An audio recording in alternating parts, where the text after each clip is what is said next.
साथियों नमस्कार। चलिए शुरू करते हैं आज का टॉपिक। आज बात करते हैं वैदिक युग की, जो आज से लगभग 3500 वर्ष पूर्व 3400-3500 वर्ष पूर्व माना जाता है। सिंधु घाटी सभ्यता के पतन के फलस्वरूप जब आर्यों का भारत में आना हुआ तो इस युग की शुरुआत होती है। वैदिक युग में प्रमुख रूप से 4 वेदों की रचना हुई, जिसमें ऋग्वेद प्राचीनतम वेद है। ऋग्वेद के अतिरिक्त यजुर्वेद, सामवेद, अथर्ववेद भी अनेक अन्य वेद हैं।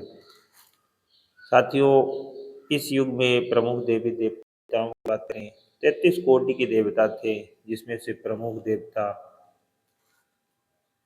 इंद्र जो युद्ध के देवता थे, अग्नि जो आग के देवता थे, तथा सोम एक प्रकार का पौधा जिससे पेय बनाया जाता था। ऋग्वेद में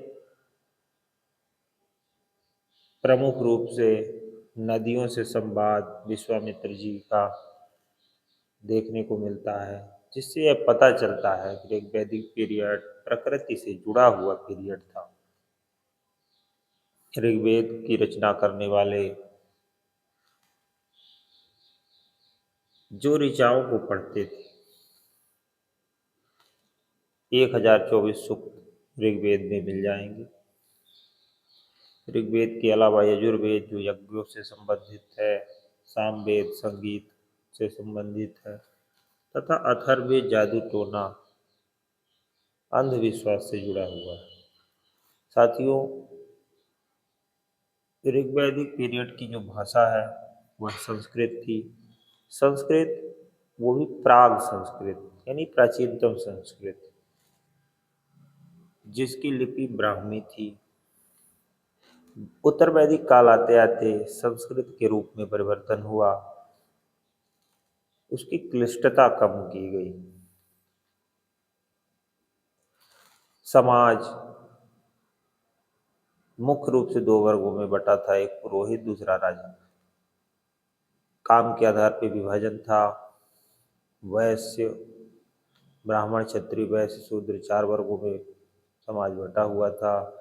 ब्राह्मण का काम शिक्षा देना था, क्षत्रिय का युद्ध लड़ना, वैश्य का व्यापार, कृषि तथा शूद्र का इन सभी वर्गों की सेवा करना।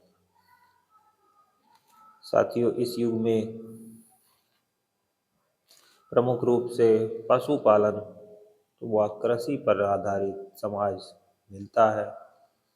घोड़ा, गाय, बकरी, भैंस, इन्हीं जानवरों को पाला जाता था।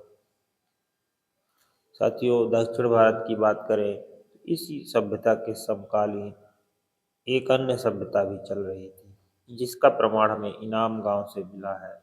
इनाम गांव के महापाषाणों से हमें जानकारी मिलती है कि कितने बड़े बड़े पत्थरों को कब्रों के माध्यम से, मतलब एक ताबूत के अंदर लोगों को दफना दिया जाता था, उसके ऊपर एक बड़ा पत्थर रख दिया जाता था तथा उस कब्र में उसके खाने पीने के लिए अनेक सामान भी रखे जाते थे। यहाँ तक कि जब कुछ जानवर भी उसके साथ रख दिए जाते थे। तो अद्भुत युग था। इनाम गांव की घटना से हमें पता चला कि वहाँ भी पशुपालन तथा शिकार वगैरह होता था, क्योंकि वहाँ जानवरों के अवशेष मिले हैं। साथ ही वहाँ फल फल फूल भी मिले हैं, जैसे आंवला, बेर, जामुन, खजूर, गेहूं, जौ, चावल, दाल, बाजरा, ये पुरातत्वविदों को इनाम गांव से प्राप्त हुए। 2000 साल पहले चरक नाम के एक ऋषि हुए, जो चरक संहिता को लिखने वाले थे। चिकित्सक मान सकते हैं इनको, वैद्य, उस जमाने में वैद्य होते थे। साथियों, 2000 साल पहले इन्होंने ये बता दिया था कि मानव के शरीर में 360 हड्डियां होती हैं। हालांकि इन्होंने मांसपेशियों को भी काउंट कर लिया था, लेकिन आज का विज्ञान तो 206 मानता है। लेकिन उस जमाने में भी अगर कोई हड्डियां बता रहा है तो ये भी जानकारी एक महत्वपूर्ण है। तो आज के लिए इतना ही। मिलते हैं इन्हीं रोचक बातों के साथ नेक्स्ट चैप्टर में। तब तक के लिए धन्यवाद। जय हिंद, जय भारत, वंदे मातरम।